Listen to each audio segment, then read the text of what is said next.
నమస్కారం. ఒక గొప్ప ఆధ్యాత్మిక పరివర్తన రాబోతోందని ఊహించుకోండి. ఆ భవిష్యత్ దర్శనం గురించే ఈరోజు మనం తెలుసుకోబోతున్నాం. అయితే ఈ మార్పు బయట కాదు, మన లోపల మొదలవుతుందని గ్రంథాలు చెబుతున్నాయి. అసలు మన నిజ స్వరూపం ఏంటో తెలుసుకున్నప్పుడే ఈ మార్పు మొదలవుతుంది. అదే మనల్ని పూర్తిగా మార్చేస్తుంది.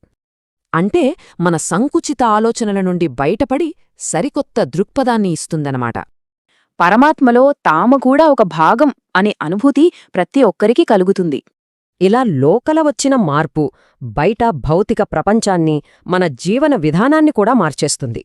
డబ్బు, ఆహారం లాంటి వాటిపై ఆధారపడకుండా గాలి నుంచే శక్తి పొందే స్థాయికి ఎదుగుతాం.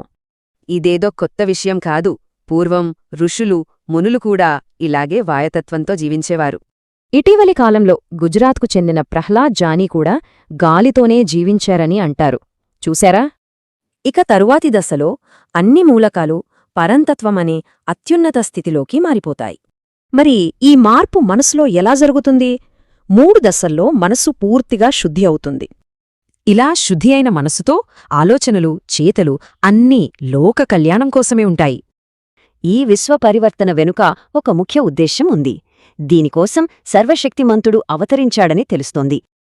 ఈ మహత్కార్యాన్ని 108 మంది శక్తివంతమైన బీజరూప ఆత్మలు ముందుకు నడిపిస్తాయి.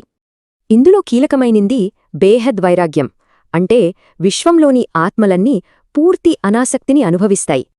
అప్పుడు హృదయాలు, మనస్సులు చెక్కుచెదరని శాంతితో నిండిపోతాయి. ఆ ప్రశాంతతే అంతటా వ్యాపిస్తుంది. ఫలితంగా విశ్వమంతా తృప్తి, ఆనందం, శాంతి, సంపూర్ణ సామరస్యంతో నిండిపోతుంది. మరి స్వచ్ఛమైన ఆలోచనలతో నిర్మించిన ప్రపంచం అసలు ఎలా ఉంటుందో ఆలోచించండి.